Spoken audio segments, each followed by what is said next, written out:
David Suzuki, but he was asking those in the room to raise their hand based on their department. And when they were hitting arts and sciences or engineering or law, there were so many hands shooting up. And I remember when he asked business, we were maybe less than a dozen out of 5,000 in the room. And I remember thinking, okay, if I really care about the environment and I'm studying business, we need leaders who can combine and marry the two together.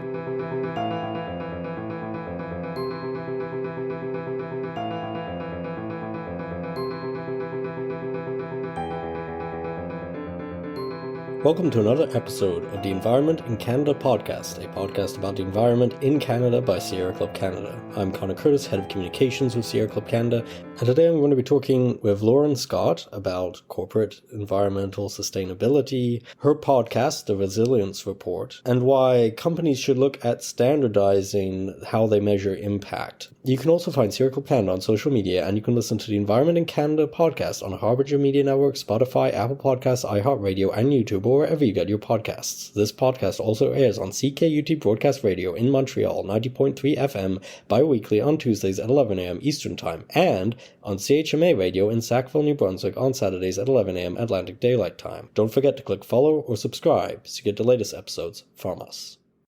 Hi Lauren, thank you for joining me today. Thanks so much for having me on the podcast. I'm really excited to be here. For those listening in, who are you and what you do? And full disclosure to our listeners, here you've been on the board of Sierra Club Canada in the past and have chaired our communications committee. So you and I know each other well and have worked together before. Well, yes, to your point, we've had the pleasure of working together. So it makes me really happy to be here with you personally and professionally today. So I've worn a couple of different hats, I would say, over the past few years, specific and I guess most relevant to this podcast is I've spent the past 10 years or so working in the clean tech sector. So that has been somewhat working in renewables, but it's also been primarily working in the technology world as it pertains to buildings. And so we really focus on how to make buildings more energy efficient by using help kind of narrow down our software, our sensors, and our controllers within the building to make them more energy efficient and to make them smarter, safer, and greener overall. So that's been about the past 10 years. In parallel, I've definitely been involved in the environmental space, namely with Sierra Club. I was on the board for about 6 years and a couple of additional years with different committees, but it's been interesting kind of marrying the two because I've definitely dedicated all of my time professionally to the space. And then also outside of those hours, it's been finding ways to deepen that connection. So whether it's volunteering or also I host my own podcast, The Resilience Report, which is purely a passion project, but kind of complements all the work that I do in the business space with all the work that I've done over the years in terms of philanthropic work as well.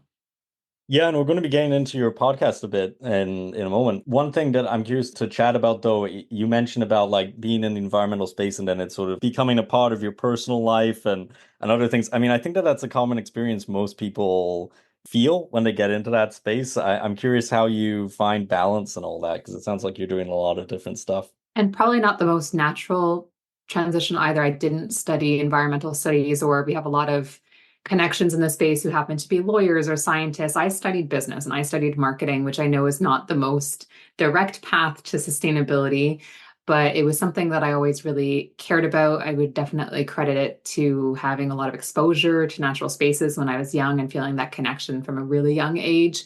And so I've often felt fueled personally, I would say, by having that connection with the environment, and then certainly professionally knowing that I'm taking steps to help protect that, which I really believe in, keeps me going. I mean, I think we're both people who probably work at 110% all of the time. And so it was really important for me quite early in my career. I shifted from working in the marketing world to working for values-based organizations. And that transition took a little bit of time. It was working in a marketing agency. Then I worked in the nonprofit world for a number of years. And then I really truly believed and continue to believe that there's space for businesses to do business better. And so that was where I made the transition over to the for-profit side and got involved still in the marketing world, but then working for those values-based organizations. I can sympathize with that. I think I was thinking about my own path to quote unquote environmentalism on vacation and sitting on a beach and thinking about what exactly was, my reason for feeling that. And it was that connection with nature that drove it, and then realizing all these things that could be done and how important it was, which I think a lot of people that I've chatted to, that's actually how they get started. They're not necessarily people who went off and did an environmental degree or like had a specific Mhm. focus that they were doing their thing and then they got involved. And on that note, your podcast series, yeah, it looks at business leaders and entrepreneurs and their work on sustainability. Out of all the episodes that you've been doing, are there particular people you've interviewed who stood out in terms of their work or were doing something really unique? It's a hard one to pick favorites, but maybe I should just backtrack a little bit too to help explain why I find so many of our guests are so energizing. And it was really the catalyst of launching the podcast. It was only a year and a half ago, Mm. but I remember I was reading the news, and that can do plenty of things to an individual, but I was reading the news and it all felt so heavy. And as a fellow person who has dedicated our careers to sustainability, I remember I was reading article after article after article, and it got to the point where I had this moment of, is it even worth it? I'm dedicating all of my time and energy. It seems like it's just not moving the needle even slightly with all of this heavy bad news. And that's coming from somebody who is super passionate about it and very energized about the movement. And then I turned the page, and then there was an article on a local startup who was doing something super creative in the space. And I felt a little switch go off in myself, and I felt completely re energized. I was like, okay, it's these stories, it's these brilliant minds that are trying to make a difference that re energize me. And I realized there's probably a space to highlight those stories for other people who really want to have a positive impact and just want to feel that energy, that spark that maybe originally got them into the space. And we can do that, I think, by sharing some of those stories. So that was the catalyst as to why I launched the podcast, was to highlight those businesses that are doing things really well and those entrepreneurs and business leaders who are changing things in the market. And so I'd say for my favorite guests, maybe some that come top of mind that have been recent, one of them was purely from an energy level, but also his creativity. He was the founder of a company called Loop Mission, and they do cold pressed juices. And they are such a beautiful example of circularity and circularity in motion. So they work with grocers and kind of those intermediary providers to get fresh fruits and vegetables that maybe based on the way they look or just the shelf life that are perfectly good but are otherwise going into waste and not even composted because they're in all those plastic shells. So this company goes in and works with all these third-party providers, again, Loop Mission, and their founder is David Cote. And then they make these beautiful juices. And it's actually one of the top companies in Canada now from that business side. But then at the core of it, they're demonstrating what we can do with circularity. Mhm. Another example, completely different. And we have everybody from finance to fashion. But another one that was phenomenal was Kim Shakal. And she works for a company called Equifruit. And they sell and import fair trade bananas into Canada and beyond, and which sounds like a very different kind of take as a guest. But what I love that she was talking about was that it's not just about doing business better. It's like she's had to completely split the focus of the company of being half being this importer of this great product that is socially and environmentally responsible, but the other half is marketing. Like she has so much of her work is educating as to why the general consumer should spend a few more cents on a banana to make sure that the farmers behind it are getting paid fairly. And then maybe the last one, just because it's really impacted me in my role, it was not an episode I was expecting to to really kind of change my view, but it was somebody who is here locally in Quebec, where we're both based. And he works for a company called Les Plastiques DC, which focuses on recycled plastic and how we are upcycling plastic in the manufacturing space. So I work in the B2B world. And I also, as I mentioned, work partially in marketing, but then also half of my role is sustainability. I help oversee our sustainability initiatives. Mhm. And from the plastic context, and with my marketing hat on, for example, I've always never really considered my environmental impact from a marketing lens, but he gave such a good example of when we're trying to sell a product, we want to make sure that the casing is the exact same color to represent our brand. Well, if you're using recycled plastic, you're going to have to get a lot more flexible because they can't color match that same precision when you're using this kind of upcycled plastic. So Mm. it made me realize how we all in all of our respective departments can make these choices if we're just educated. So I'm hoping to get that through to our listeners with our different episodes. I've used this example a couple of times on the podcast, but we did a website redesign for Sierra Club, and part of that was how do we make that website more sustainable? And yeah, there are things you have to make choices. And in that case, it's do I want to have a ton of video pop-ups or not? And maybe there is some functionality to that, but yeah, there are those trade-offs. Like if you can't get exactly the brand color that's supposed to be your brand, Mm-hmm. and what does that mean for branding too? Is it now that your brand is actually something that's more abstract? And that's the point of Yeah. the brand, maybe, rather than it is this very clean. Because we see that trend in marketing too, where it's nowadays people want something that's a bit more down to earth that isn't necessarily pristinely packaged or Mm-hmm. that's really interesting. And a lot of it seems to tie into circularity. So that idea of kind of Mm-hmm. growing a circular economy. Do you find most of your guests are involved in that sort of work? Definitely, it's a concept that I think more people are becoming familiar with. I would say that it's still not fully understood. I see it in the business space as a word that I think a lot of leaders feel like, okay, I need to understand what this means. And then they maybe are trying to pepper it into different messaging without fully grasping it. And then you have others like Loop Mission, to go back to them, that David and his team were doing all this incredible work. And he got contacted by a university in New York saying, you're the most incredible example of circularity. And he responded back, he's like, well, what's circularity? So he didn't even realize he was doing this. But I think it is such a natural part of, if you go way back, of our economy, of thinking of how can my waste, or maybe what's not, what's one man's waste is another man's treasure. I think it's just kind of coming back to that concept of how can we support one another. So we've had some guests, it's part of their business model.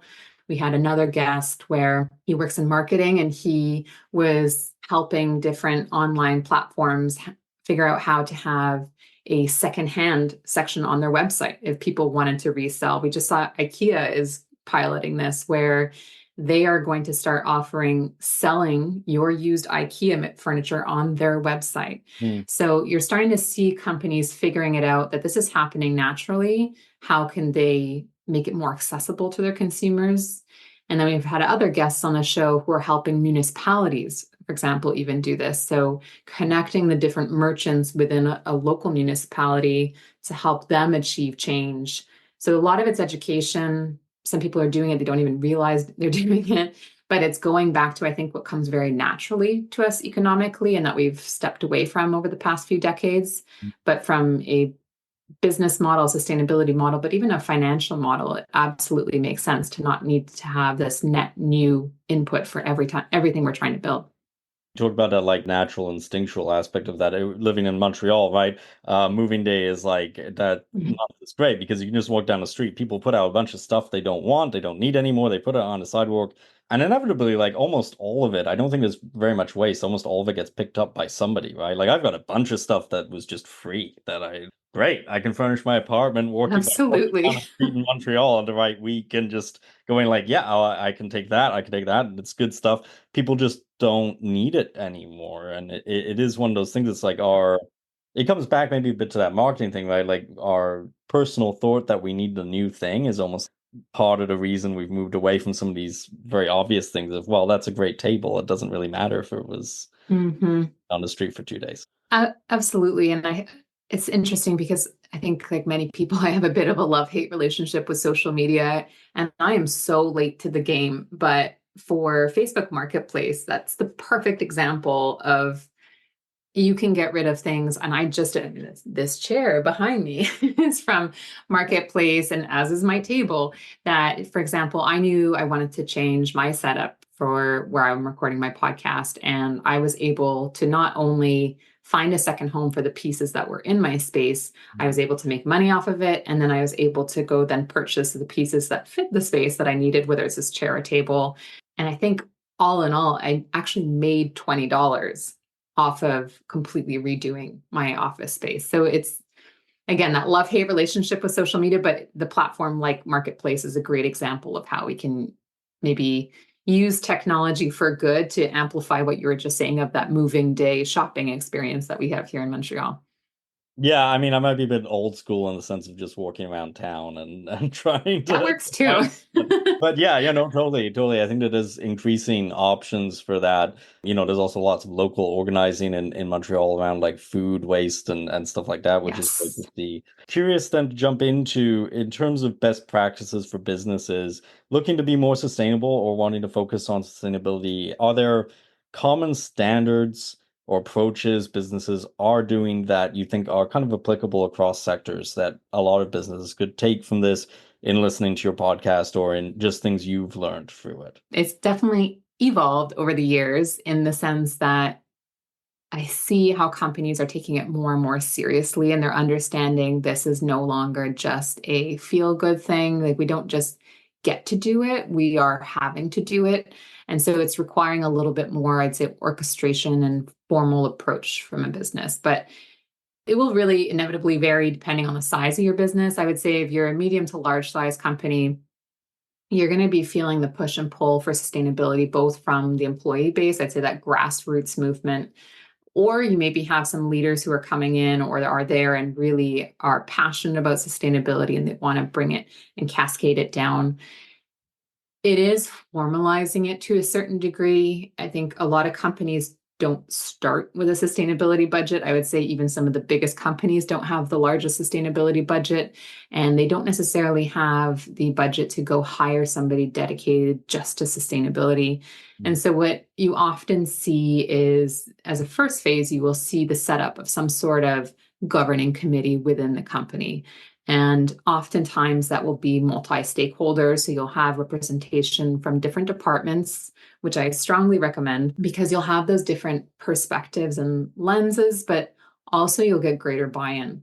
So for example, in the space that I work in, that might look like someone like myself from a marketing and or sustainability side. Definitely increasingly so, you're going to see representation from your legal team. You might see representation from your finance team. And then if you're in the clean tech space like myself, you absolutely need your R&D team in there. You need your product management team to see what your different concerns are and pull all of that together. So I'd say if you can try and create that formal committee within your company, again, it's probably not going to be anybody who wears just a sustainability hat to begin with. You're going to have this informal structure, formal structure of different folks who are just super passionate about it. But they all have their day jobs. So if you can, and I've heard this time and time again on the podcast, the first step has often been to bring in a sustainability consultant on a contract. So it's for a set project. And often the first thing that they'll do is do a real assessment as to all the different sustainability levers that you have within the business, and they'll help you prioritize. And I think that third party lens is important because sometimes you also get stuck in these pet projects where maybe somebody who started the council or maybe your CEO has something top of mind that they feel like is super important. But when you do the calculation as to what would be the greatest impact, it's not necessarily that. So the consultant can come in and help do that. Obviously, at the end of the day, the goal is to try and have somebody who can be dedicated just to sustainability. And it's not just so that they know everything, because sustainability is such an evolving landscape, but they can at least be the point person, they can do the research, and they can really project manage everything across the organization. And I imagine for companies too, I mean, yes, you may have to hire a new person or bring on a contractor, but we just talked about how individually being more sustainable is something that's also economically beneficial. I imagine for companies too, there's benefits to be had from that growth of sustainability that actually come back as a bottom line benefit too. Absolutely. And I've seen that. I mean, I work, as I mentioned earlier, in the built space. And at the end of the day, nobody wants to be spending more money on energy. And so we are fortunate in the sense that we are addressing that problem by helping drive down energy consumption. And the consequence of that is lowering emissions of the built space. But the business case of that is you can easily sell that all the way through the organization of we're going to be saving you money on energy. And then also, if you are somebody who reports on your emissions, this is going to help drive them down. If you're somebody who's paying for carbon offsets, which we're seeing a lot of companies doing, then that also allows you to take the steps to lower your costs because you're having to pay out less because you have less emissions. So there is a total business case there as well. Mentioned this too, the importance of different departments talking to each other, because an example of a company that shall remain nameless that I've talked to in the past, where I ran into a situation where like the person I was talking to clearly worked for a different department, had no idea what the other department had actually proposed, and when I confronted them with it, was like, well, we don't do that. And then I was like, well, your other department here that you're clearly not talking to, this is what they actually proposed. And it did strike me how much corporate sustainability, how many of those things, yeah, there's things that maybe are definitive upper level choices that can change the ability of a corporation. But then there's also just interdepartmental lack of communication, which seems to sometimes be an obstacle.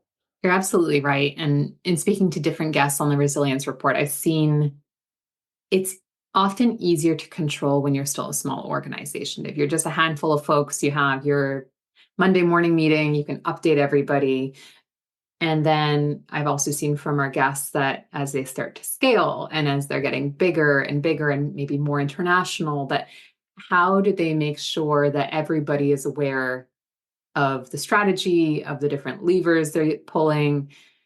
And so 100%, you're absolutely right. It's sometimes we tend to think of sustainability messaging just being external, but it really starts internally. You need to make sure that people understand internally why you're doing it, what you're doing, what are your plans to make it better, and kind of have that almost sustainability 101 knowledge internally. And then that can only amplify because you'll probably get these new creative ideas from people who maybe aren't in those day-to-day meetings about sustainability.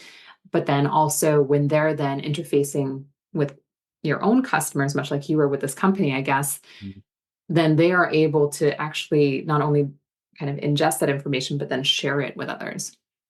Yeah, totally. Back to that general thing of the best place to start with your communications is internal. So I think a lot of people on that note are naturally critical of the green claims of businesses. And I personally fall into that group. And that's maybe because I'm focused so much in my work on issues of greenwashing, right? I tend to have a certain perspective after that. And you yourself frame some of the guests that you have as on your podcast as disrupting their industries. I'm curious what you think of the tension that naturally exists within businesses to generate profit on one hand, and then this work towards sustainability being done internally on the other, and maybe even like how are these people finding entering that space, and maybe when it's a bit of an uphill struggle. And I think that's such a natural and healthy question to be asking. Admittedly, how I ended up in business, I think, shapes my perspective on this because I was studying marketing and commerce in university. And this is probably almost 20 years ago, but it was at the time of The Inconvenient Truth. It had just come out, and they were doing, Al Gore was doing a tour with David Suzuki at the time. And in the room, it was just university students. We were about 5,000. And David Suzuki asked us, which I know your podcast listeners will know who he is. I don't have to give him any introduction, but he was asking those in the room to raise their hand based on their department. And when they were hitting arts and sciences or engineering or law, there were so many hands shooting up. And I remember when he asked business, we were maybe less than a dozen out of 5,000 in the room.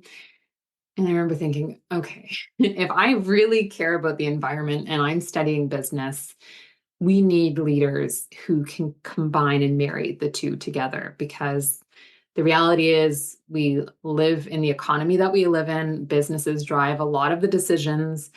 So we need leaders within the organizations who are really looking for meaningful change. I think that landscape has changed a lot with millennials and Gen Z coming in. You see them graduating from these business programs with a far more well-rounded internal desire, but then also education in terms of sustainable business practices. But that certainly has translated into maybe a little bit of a distrust of the business world, I would say, which may be somewhat has been that cascade of who has been within the business space. But I do think there's also just like a misunderstanding or communication between maybe the for-profit and the nonprofit world. For the longest time, I really thought that I would either have to work in the governmental space or for a nonprofit to have environmental impact. And then over time, I really realized that there are large companies that are trying to have a positive impact, and I can personally have a bigger impact by being part of those. So I definitely saw that I had this opportunity to work for a larger company and still have a positive environmental impact in my own role as a leader, and certainly as a collective, as part of a company and an industry bringing clean tech to the space. And in my role in marketing, I definitely recognized that I had an important role when it came to greenwashing claims. And I would say that looking back, I don't think that most companies, even who were, for example, guilty of greenwashing claims, necessarily had this evil marketing or sales team intentionally trying to trick anybody. I think we weren't necessarily provided the guidance in going through business and marketing school as to what is a proper environmental claim. There were no directives on a regulatory landscape. The great thing is that we are seeing that change, and we're seeing it change internationally. So at the start of 2024, there were new regulations that came out in Europe around greenwashing. We just saw this get cascaded over to Canada. So if you are a marketer in Canada, certainly keep your eyes open there. And we do expect for this to then be cascaded down to the Federal Trade Commission in the US as well. But essentially, the guidelines are make sure that any of your claims are clear and specific and have a documented calculation behind it. So, for example, if somebody is saying, my product saves 30% water usage to create this product. 30% versus what? Versus your previous model versus the competition. So benchmarking and clearly giving the context of your claims. Then let's say it's versus the previous version. You're going to make sure that that methodology is documented somewhere. The next step is that you're going to make sure that it is a repeatable process. So just because somebody once tried something to see what the possible calculation could be, you need to make sure that if you get audited with these new regulations, that it can be backed up. So you need to make sure that it is specific, that it's documented, and that it's scalable. So now that we as marketers have this guidance, I do definitely see greenwashing is going to start scaling back, which is beautiful. I know it's always challenging the more regulations get involved in business, but I do think that this is a great opportunity to provide the clarity. I think clarity is kindness, and this is definitely true for our marketing teams now and our businesses, in that we know how to communicate properly. And so I think as the regulations come into place, again, that just happened in Europe this past year, it just came into Canada over the past few months, and it's going to get cascaded to the US. So we should start seeing some adjustments there as well. Yeah, and it's interesting, in one of the episodes, you talk about the importance of standardizing the impact in a way that's measurable and comparable across different businesses. Can you elaborate on specifically how that can be done? I mean, obviously, there's now regulatory frameworks that I'm happy to see as well, but are there ways that businesses can be standardizing and working with each other to standardize those measurements? It's definitely getting easier. I would still say it's not the easiest thing to do. I'd say the most challenging thing for businesses and ultimately for us as consumers is that there have been no real global standards when it comes to different sustainability levers. There's certainly been the UN sustainability goals. There's been different iterations and regulations, but it's been so piecemeal that there has been no one definitive approach. That's starting to evolve, where you're starting to see agreements between different regulatory bodies, different standards saying, okay, well, this is the way we believe that we need to calculate X, Y, and Z. And so for my space, a lot of it is around emissions calculations. And so now we do have the Science-Based Targets Initiative, which is certifying for businesses any claims that they're making around going net zero, for example. And so they come in and they certify your path as a business to reduce your emissions overall. And they can validate your calculations, and they really want to see all of the methodology. They make sure that it is realistic. And that is going to help us better understand as consumers which companies are kind of aligning to these third-party certifications to allow for that credibility. It definitely, I'm sure, feels still pretty abstract in the sense that if you're not in the space, you don't necessarily always know which regulations are the real ones, which ones are the trustworthy ones. But I think by their very presence, they're helping to reduce the number of business leaders just kind of offhand saying like, oh yeah, let's just go sign that climate pledge and say we're getting to net zero without actually having any idea as to how they're going to get there between now and 2050 without impacting their operations. So I would say it's not necessarily going to be felt immediately by the consumer. However, it's being immediately felt by the businesses. And so those businesses are realizing that they are on the hook to make sure that they are backing up those claims. On the flip side of that, how can people best access reliable information on the impact of businesses they might be thinking about buying from or doing business with? Again, it's not the easiest thing. And I do absolutely empathize, and I experience it myself, that when I'm out shopping and I'm looking at two different things and I'm reading their labels and trying to see which one is the better one, it's sometimes, again, and I'm in marketing and I'm in sustainability, I don't necessarily always know what is the best option between the two. There's starting to be certain certifications that I see a lot of our guests on the Resilience Report leaning towards. B Corp certification, hands down, seems to be the one that companies are leaning towards. If you are on the fence and you're a listener thinking about maybe approaching B Corp certification for your business, everyone has been very transparent. It's a huge process. However, they were saying it allows you to really think more strategically, not just about your sustainability, but your overall business practices and how you're a more fair employer, how you're thinking more long-term about the business. So this has been time and time again, our guests refer back to B Corp certification being kind of that gold standard. I think a lot of us know about B Corp, maybe through things like Patagonia, maybe Ben and Jerry's, that sort of thing. So there are certain companies that have been at the forefront of it, but you're seeing now some really neat, even more in the startup space. Like our next episode, we have this great jewelry company out of Vancouver that decided from day one they wanted to be B Corp certified, which is by no means required. They're a small organization. They're not feeling shareholder pressure. They're deciding to do this, but they've said that it completely helps shape their business model. So it's not just the large corporations of the world that can benefit from it. And they explain there's also a Be Curious community where if you're just kind of curious about B Corporation, that you can go in and they have some general guidelines and discussion groups that you can join even without necessarily being certified, because the sustainability movement, I would say, is pretty unique in the business space in that it's not this competitive me or you.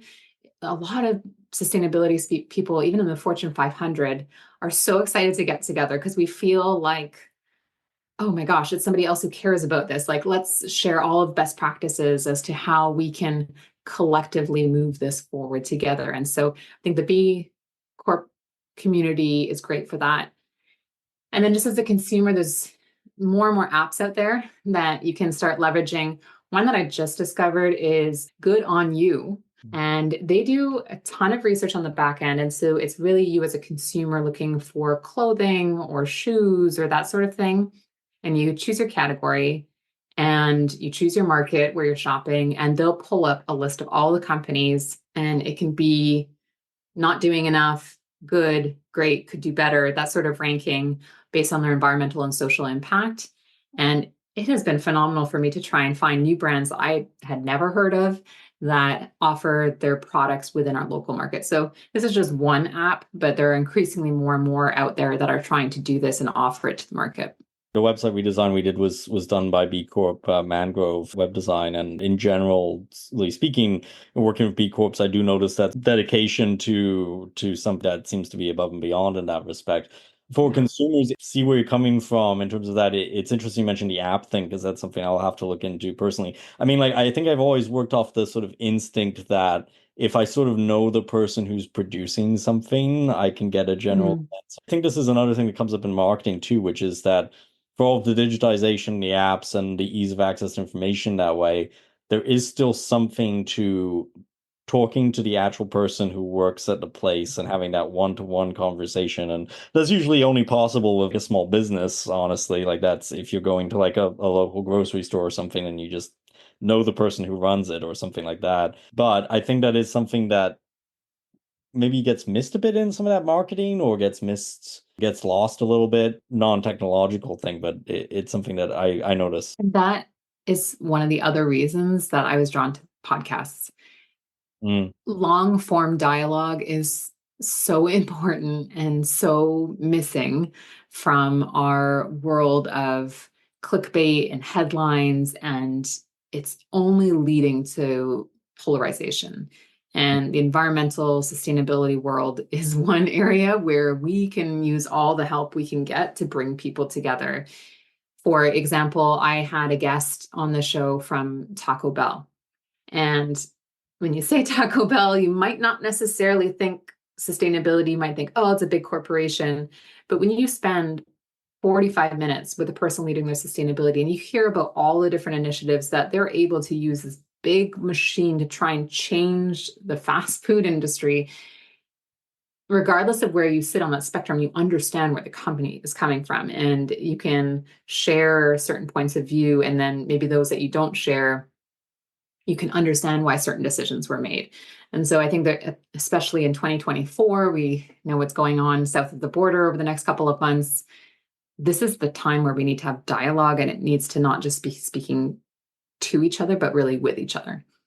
Two-way communication, again, I think it's important to emphasize, not necessarily saying we're going to agree on everything, whether I'm talking to somebody who works at a corporation or I'm just talking to another individual. Like, I'm not going to agree with everything that they say, but it is interesting at the very least to get a better picture of what exactly it is people are thinking, and then can make choices from there. I think there's been a shift, particularly in environmental movement, something that I'm very happy to see, away from a focus on individual choices as like the key driver of change, and more to systemic changes to make changes on those big levels. And those are important, I think, within the governmental world for sure, making systemic changes to try and address things like climate change, but obviously also within corporate worlds, within ENGO worlds, NGO worlds, there are lots of things that we can be doing to have an individual impact. Within corporate worlds, there's a lot of things that we can be doing to have an individual impact that is in fact systemic and beyond that. Before we go, tell us about other things you've got on the go and how people can check out the podcast. Lots on the go right now. I would say, again, because I wear the two hats. I work full time in the clean tech space, and then I have a podcast on the side. But an interesting intersection between the two is probably growing internationally. I think I'm very fortunate to work for a company where we have customers all over the world. And to come back to the conversation of long form dialogue, sustainability is received very differently in parts of the world. For example, the US is, even within the US, from city to city to state, is so different. Across Canada, we know it's very differently perceived.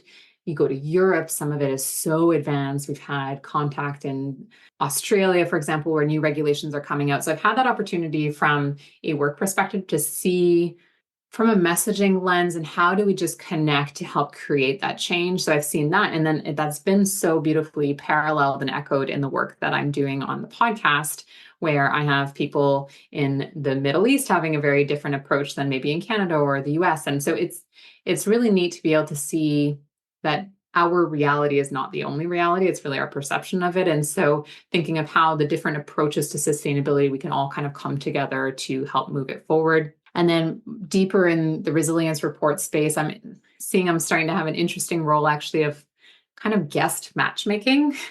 As time goes on, I'll have guests that listen and they say, I'm working in this space. You were just speaking to this bank that works to help make more sustainable investments. I'm working with these solar projects. How do we connect those two? Or we have somebody who is in the retail space, and then we have a manufacturer of beauty products, and they're connecting. So I'm loving that role. I think it's fun. It just goes to show that the very genesis of the podcast, which was to inspire and to help spark all of us further on our sustainability journeys, is working even just within that small ecosystem. And my hope is that that just continues beyond there. But if people are curious to hear more, they can check out the resiliencereport.ca.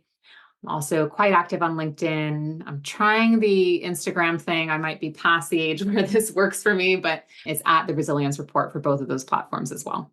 Funny, I can share. I've run into the same thing where after interviewing like different people, I've had a couple of offline conversations where I was just like, yeah, you should chat to this other person who was there. And I never would have made that connection if it wasn't for the fact that it was that, again, like 45-minute long interview where I'm actually talking in depth, and I realized the connection that I otherwise wouldn't have realized, that they wouldn't have realized unless that would have happened. So it is such a rewarding thing when you're doing those calls to find those puzzle pieces and be able to connect something. Absolutely. The world can feel so heavy sometimes. So to have those pockets and moments where we're able to kind of create that light and those connections is so worth it. Thank you so much, Lauren, for joining me today. Thanks, Connor. So just jumping back into the Q&A for today's episode, and before we get into it, just a quick note that our answers here are on behalf of ourselves and not on behalf of our guests. We often get questions about the environmental impact of private planes. And the answer to those questions is that they have a high environmental impact. They're very bad for the environment. You think about it, you're basically hiring a plane to fly maybe yourself and a couple of other people somewhere. That's a hugely polluting way to travel. They are definitely even far more bad for the environment than just regular air travel, booking a flight like you would normally. And even within that, the seat you book actually has an impact on how bad that air travel is for the environment. So if you obviously take an economy seat, that's going to be something that is a lot more people per space and actually has a notable decrease in carbon emissions as a result versus, say, flying first class. Definitely a private plane is worse than driving, is worse than going somewhere by public transport or by train. And this isn't to say that air travel is never necessary. If you have family who live in other places, there's going to be a reason to commute. There are sometimes reasons to commute for work. But definitely when we're talking about that decision of is there a need to actually go somewhere by plane, in terms of work purposes, for us, for instance, that equation comes down to is the benefit of the thing that we would do in that specific place outweighing any impact from the plane in terms of what that immediate impact will be. And that's like an equation that needs to be asked, I think, more by leaders, more by business leaders and political leaders. Do they really need to go to a place in order to do something? And that's going to sometimes be the case, that they're going to need to actually travel there. And if so, depending upon who they are and the level of security required, do they really need to fly first class and do they really need a private plane? Those would be good questions for any leader to ask themselves. And especially as we digitize things more and more, there is less and less of a reason for day-to-day things for somebody to need to be in a place. When we talk about commuting to work on a regular basis, if that can be avoided, that of course is probably going to be better than not for the environment. There are a lot of other factors there, like the benefit people get when they are able to interact with each other within a workspace or offline is pretty big. That's why we need better public transport and mass transport options for people, I think, because that will give them other options to be able to do that same human interaction, but with less of an impact for the environment. There is obviously a lot of equations here when it comes to transport, but if I can answer this question, it would be that in general, private planes, unless absolutely necessary for, again, some security reason, are really, really bad for the environment and should be avoided. Before we end today, just a reminder that you can take action on environmental issues by visiting sierraclub.ca. We have tons of petitions, other actions and events, and regular news updates you can sign up for on the homepage. You can also find Sierra Club Canada on social media, and you can listen to the Environment in Canada podcast on the Harbinger Media Network, Spotify, Apple Podcasts, iHeartRadio, and YouTube, or wherever you get your podcasts. This podcast also airs on CKUT CIUT Broadcast Radio in Montreal, 90.3 FM bi-weekly on Tuesdays at 11 a.m. Eastern Time, and on CHMA Radio in Sackville, New Brunswick on Saturdays at 11 a.m. Atlantic Daylight Time. Don't forget to click follow or subscribe so you get the latest episodes from us.